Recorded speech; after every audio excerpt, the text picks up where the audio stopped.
Opel Mokka ile birlikteyiz. Son dönemde markaların adeta ağzını sulandıran crossover sınıfında yer alan Mokka, fonksiyonelliği ve bence oldukça başarılı olan tasarımıyla iyi bir seçenek.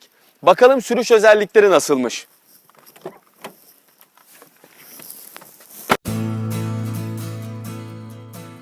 Mokka'da kullanılan 1.4 litrelik turbo beslemeli benzinli motor 140 beygir güç ve 200 Nm tork üretiyor. Bu günümüzde trend olan hacim küçültme mantığının ürünü olan motor, Mokka'nın 1.4 tonluk ağırlığıyla baş etmekte zorluk çekmiyor. Yani şehir içinde veya sakin kullanımlarda performans yeterli.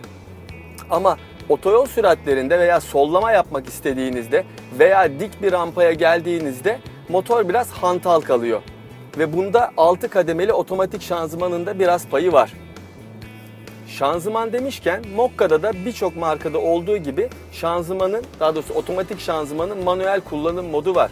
Ama birçok markada olduğundan daha farklı şekilde kullanılıyor. Diğer markalarda normalde vites kolunu sağ veya sola alarak manuel moda geçiyorsunuz. Daha sonra da vites kolunu ileri geri iterek de seçimleri gerçekleştiriyorsunuz. Fakat Mokka'da Opel mühendisleri bence ilkel ve kullanışsız bir yol tercih etmişler. Bunun için vitesi geriye, yani manuel moduna almanız gerekiyor öncelikle. Çünkü sürüş modundayken manuel olarak müdahale etme şansınız yok.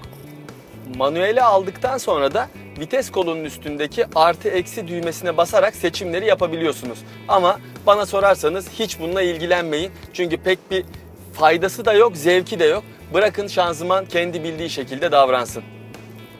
Opel 1.4 litrelik bu Mokka'nın yakıt tüketim değerini 100 kilometrede ortalama 6.8 litre olarak belirtiyor.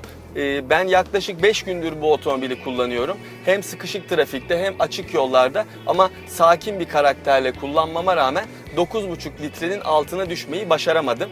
Ki şunu da söyleyeyim, kullanım tarzınıza göre, yani daha performanslı kullanım sergilerseniz bu tüketimin daha da yükseleceğini net bir şekilde söyleyebilirim. Corsa platformunda üretilen Mokka, yerden daha yüksek yapısı nedeniyle doğal olarak daha sert süspansiyon ayarlarına sahip. Ama bu Mokka'nın süspansiyonlarının konforsuz olduğu anlamına gelmesin. Çünkü amortisörler darbe yemiş konusunda görevini çok iyi bir şekilde yerine getiriyor ve günlük kullanımda konfor beklentilerinizi tam anlamıyla karşılıyor. Mokka'nın içi oldukça geniş. Kumandaların yerleşimi ve görünümü de oldukça iyi. Fakat malzeme kalitesi göründüğü kadar iyi değil. Hoş görünüyor fakat dokunduğunuz zaman birçok yerde sert plastik malzemeyle karşılaşıyorsunuz. Küçük eşyalar için de bolca alan mevcut. Vitesin önünde cüzdanınızı, telefonunuzu koyabileceğiniz, vitesin arkasında 2 tane su şişesi koyabileceğiniz ve onun arkasında da kapaklı bir göz var. Ayrıca 2 tane de torpido gözü var ve buraya da birçok eşyanızı koyabiliyorsunuz.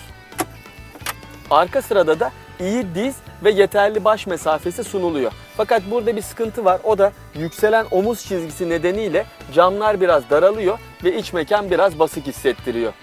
Mokka küçük crossover sınıfındaki rakiplerinden bagajıyla ayrılıyor. 356 litrelik hacim rakiplerinden yaklaşık 100 litre daha fazla hacim anlamına geliyor ve düz zemin sayesinde de çok kolay yükleme yapabiliyorsunuz Mokka'ya. Mokka'nın otomatik şanzımanlı versiyonunu sadece önden çekişli olarak alabiliyorsunuz.